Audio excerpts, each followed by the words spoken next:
O Senhor esteja convosco. Ele está no meio de nós. Proclamação do Evangelho de Jesus Cristo, segundo Mateus. Glória a vós, Senhor. Naquele tempo, um dos 12 discípulos, chamado Judas Iscariotes, foi ter com os sumos sacerdotes e disse: o que me dareis se eu vos entregar Jesus? Combinaram então 30 moedas de prata. E daí em diante, Judas procurava uma oportunidade para entregar Jesus. No primeiro dia da festa dos ázimos, os discípulos aproximaram-se de Jesus e perguntaram: onde queres que façamos os preparativos para comer a Páscoa? Jesus respondeu: ide à cidade, procurai certo homem e dizei-lhe: mestre, o mestre manda dizer, o meu tempo está próximo, vou celebrar a Páscoa em tua casa, junto com os meus discípulos. Os discípulos fizeram como Jesus mandou e prepararam a Páscoa. Ao cair da tarde, Jesus pôs-se à mesa com os 12 discípulos. Enquanto comiam, Jesus disse: em verdade vos digo, um de vós vai me trair. Eles ficaram muito tristes e um por um começaram a lhe perguntar: Senhor, será que sou eu? Jesus respondeu: quem vai me trair é aquele que põe a mão no prato. O Filho do Homem vai morrer, conforme diz a Escritura a respeito dele. Contudo, ai daquele que trair o Filho do Homem. Seria melhor que nunca tivesse nascido. Então Judas, o traidor, perguntou: mestre, serei eu? Jesus lhe respondeu: tu o dizes. Palavra da salvação. Glória a vós, Senhor. Que a palavra de Deus perdoe os nossos pecados. Amém. Filhos queridos, povo amado de Deus, quarta-feira santa, um dia que antecede o início do tríduo pascal. E nesse evangelho derradeiro, como que uma preparação imediata para o que segue, a liturgia nos propõe essa última ceia do Senhor pela perspectiva do evangelista Mateus. E existem alguns pontos que nós somos chamados a refletir. Estamos terminando a quaresma. Estamos começando o tríduo pascal. Estamos para celebrar a Páscoa. Como está a nossa vida? E como está a consciência dos nossos pecados? Mais do que só a consciência dos pecados, da necessidade que temos da misericórdia, do perdão, da bondade de Deus. O Evangelho de Mateus coloca-nos que Jesus se reúne com os apóstolos, mas tem um fato antes. Mateus diz que um dos 12, chamado Judas Iscariotes, foi ter com os sumos sacerdotes. E veja, Anás e Caifás, aqueles que ouviremos na sexta-feira, que Jesus passou a noite de quinta, segundo a cronologia de João, sob o peso da mão vingativa de Anás e Caifás. Foi quando ele foi traído, foi quando ele foi açoitado, foi quando ele foi içado, foi quando ele foi judiado, sede, fome. Impressionante que Judas Iscariotes se reúne com eles. um dos discípulos do Senhor, um homem que não aproveitou a bondade de Jesus. Às vezes nós nos perguntamos, quem dera se nós tivéssemos e fôssemos um dos 12 a caminhar com Jesus.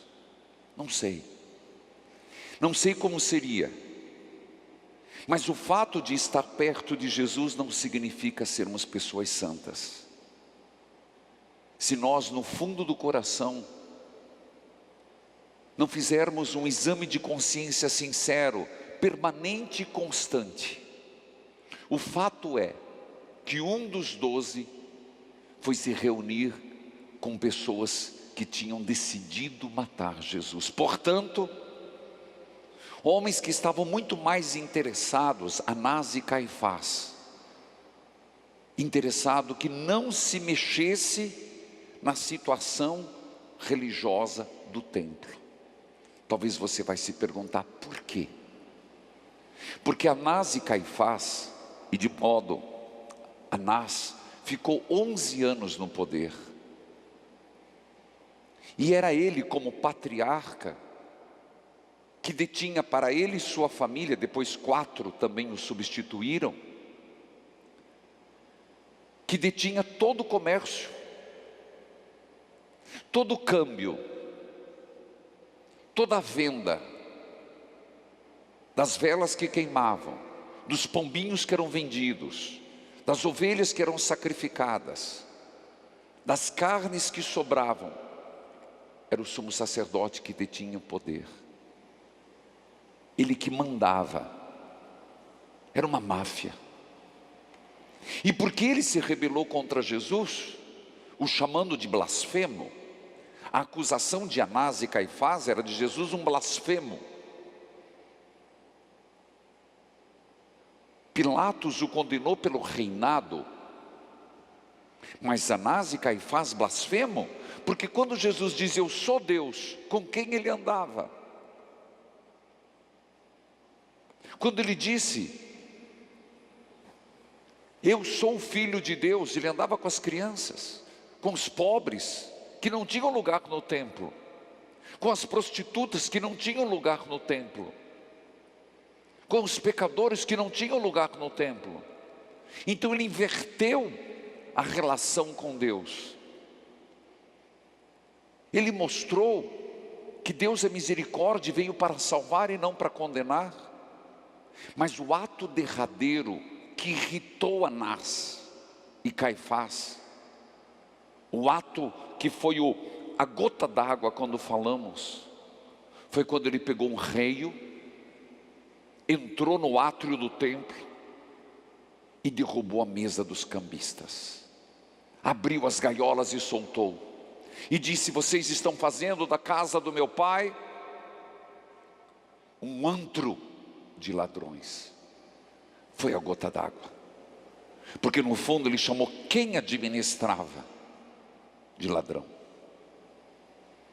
desautorizou, e Jesus tinha autoridade sobre isso. Portanto, veja com quem Judas foi negociar. Podemos ficar escandalizados, mas meus irmãos, veja o que acontece às negociações na surdina. Veja nos dias de hoje, em plena pandemia, nossos irmãos sendo vendidos por um pouco de dinheiro, faltando respiradores, faltando oxigênio, faltando vacina, faltando emprego, faltando comida.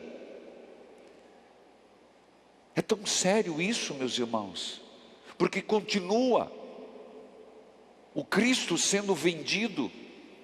Eu te pergunto, Judas Iscariotes precisava de 30 moedas de prata?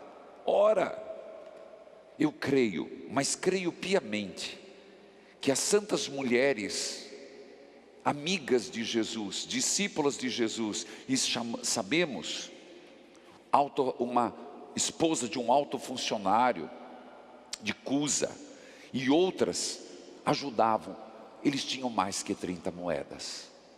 Se uma mulher foi capaz de quebrar um nardo, que valia 300 moedas de prata. Jesus era um homem despojado, mas não lhe faltou recursos. Mas esse homem, Judas Iscariotes, agiu pela soberba. A mesma soberba que encarde, impregna no nosso coração, se não nos cuidarmos. Porque quem tem, sempre quer ter mais. É impressionante que se fecha para partilha. Essa é a primeira reflexão. Com quem andamos? Com quem negociamos? Com quem nos juntamos? Não que devemos ser separatistas, mas meus irmãos, não diz o Salmo, não sente na roda dos zombeteiros, não sente na roda daqueles que praticam o mal. Não sejamos coniventes com a injustiça.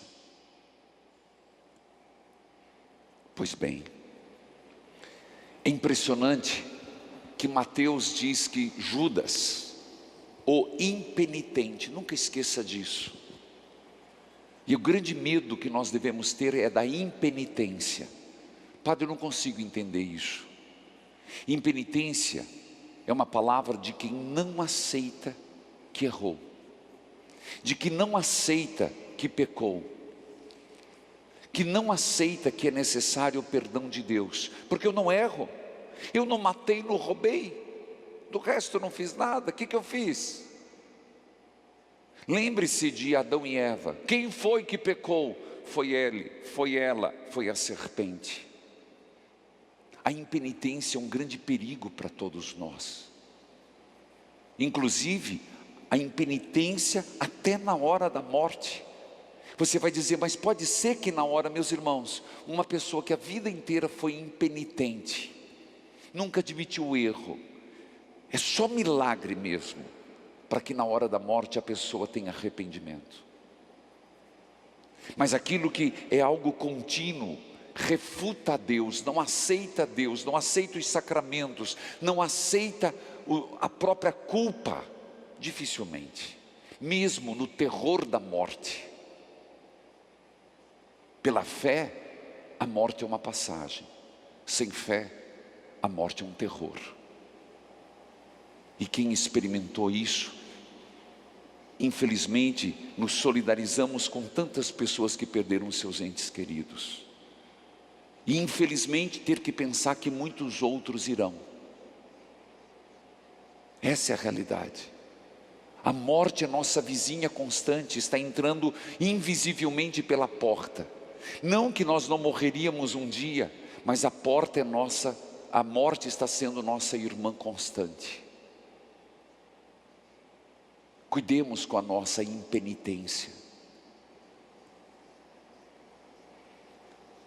É impressionante que logo depois vem um segundo aspecto. Era o primeiro dia da festa dos ázimos, e era dia de celebrar a Páscoa. E eles perguntam, onde vamos celebrar a Páscoa?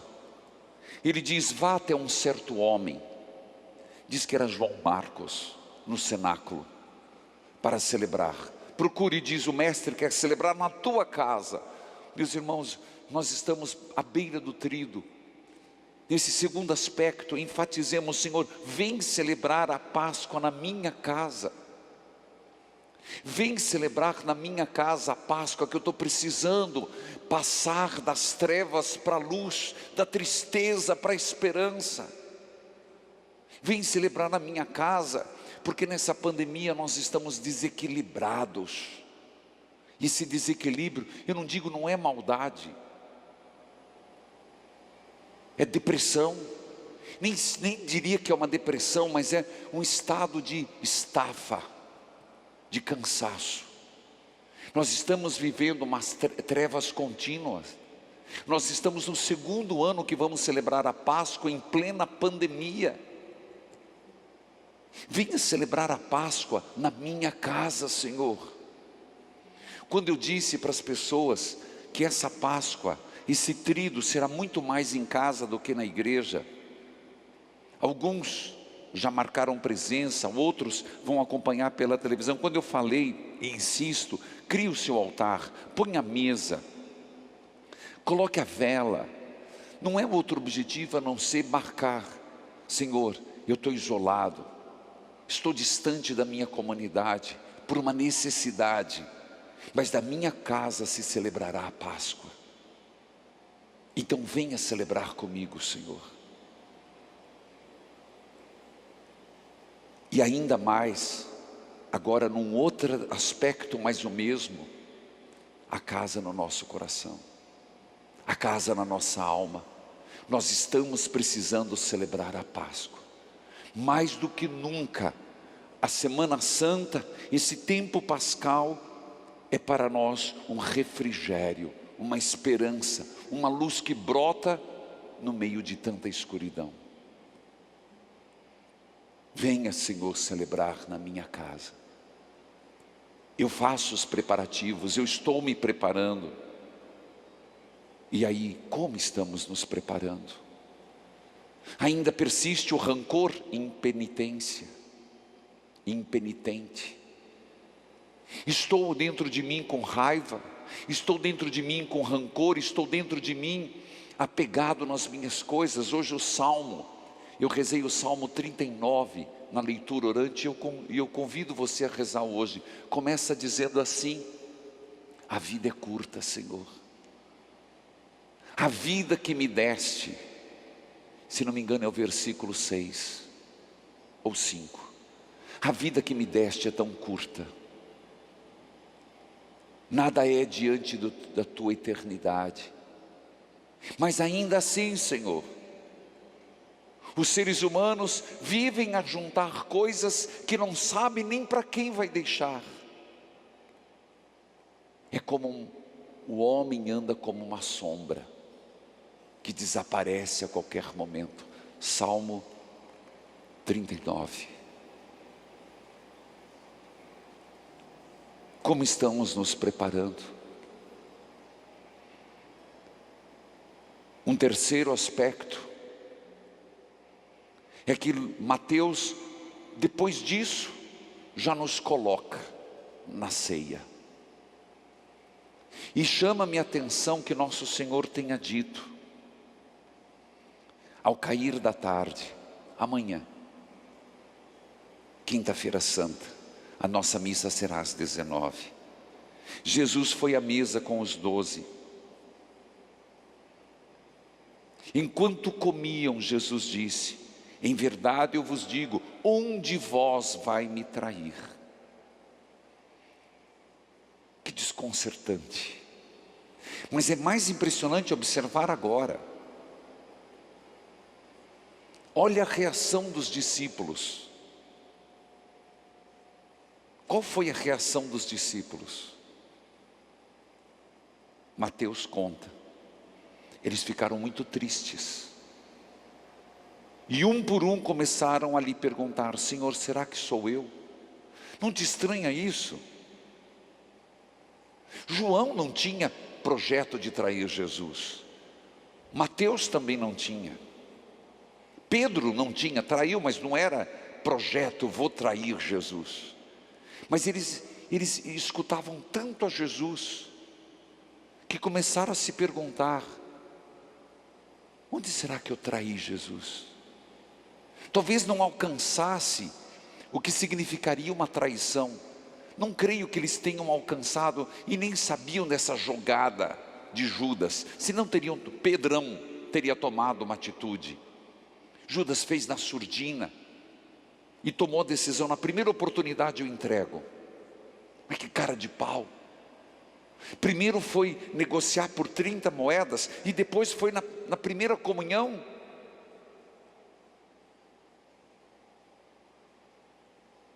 Você entende? O coração, quando caminha para a maldade, ele se torna ignorante, se torna uma pessoa repulsiva. Eles não, nós temos que nos cuidar. Porque Judas foi, negociou Jesus e depois veio para a primeira comunhão, instituição da Eucaristia. Às vezes nós temos que nos cuidar se não fazemos o mesmo. Se às vezes não quebramos um pau dentro de casa, xingamos, falamos, e hoje o falar não é tanto pelos lábios, é pelo WhatsApp, no que escrevemos, no que postamos, no que encaminhamos, e depois com aquela cara de Madalena arrependida, vai à missa, sem se arrepender, isso que é o pior. Mas os apóstolos não. Quando Mateus diz que um por um perguntou: Senhor, sou eu? Veja que humildade. Não é só humildade, é desejo de não errar.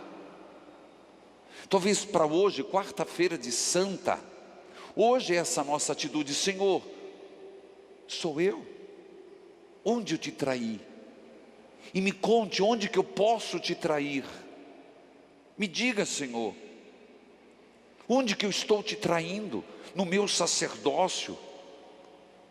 E cada um ter coragem de perguntar para Jesus: onde eu estou te traindo? Onde eu estou te ofendendo? Onde eu estou acrescentando as chagas? Não esqueça que Ele carregou nossas chagas. Por suas chagas fomos curados, e os nossos pecados aumentam as chagas do Cristo, nesse corpo místico que é a igreja. Então, Senhor, onde eu estou te traindo? E escutar a resposta. É impressionante que um por um, fica imaginando um por um: Senhor, sou eu? No fundo, eles perguntando à sua consciência: onde, Senhor, que eu não fui fiel? Onde que eu não te acolhi? Onde que eu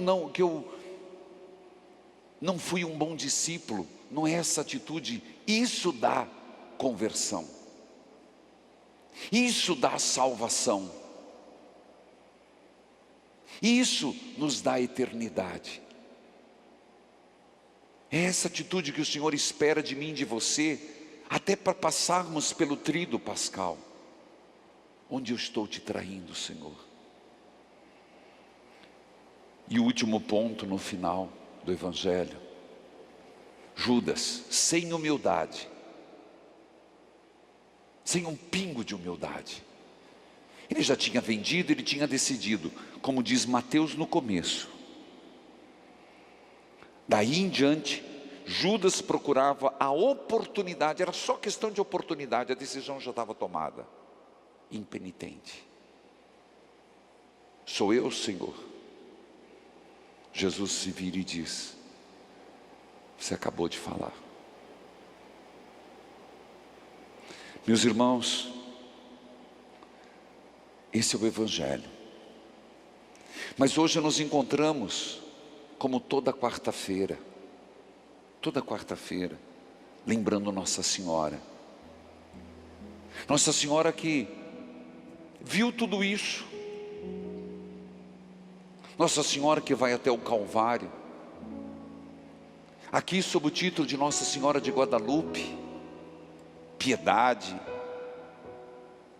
das dores, das santas chagas. Por que não pedirmos agora: Senhor, não me deixe ser igual Judas? Talvez não o vendamos por 30 moedas de prata, às vezes é por muito menos. Mas, Senhor, o que eu te peço hoje, dai-me a graça.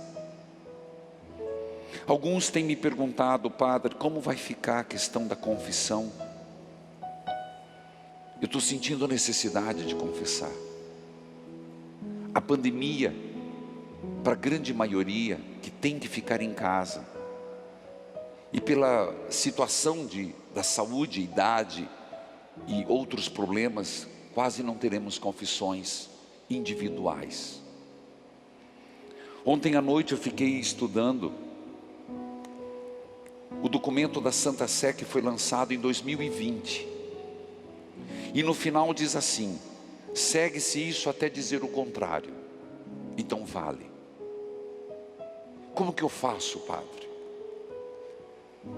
O Papa Francisco, hoje à noite também vou dizer, ele disse claramente: se você nessa altura da Semana Santa, você sentir coração constrangido e está precisando fazer as pazes com Deus, faça. Conversa com Deus. E no momento de arrependimento, o fundamental é o arrependimento. Num arrependimento sincero, numa conversa com Deus que é Pai, peça perdão. E diz o Padre, subitamente, imediatamente, o Senhor te perdoa. Claro, com a intenção que na primeira oportunidade, procurar um padre para confessar. Mas até pecados veniais e mortais. Digo isso porque eu tenho recebido muitas partilhas nesse sentido, e é também por isso que eu tenho conduzido esses momentos de reflexão para facilitar. Em sexta-feira conduzirei às 3 da tarde a paixão, a celebração da paixão, e depois, para quem quiser acompanhar pela televisão, pelo YouTube, uma via sacra e um momento penitencial, porque eu sei que tanto eu quanto vocês, nós precisamos do perdão de Deus. Precisamos.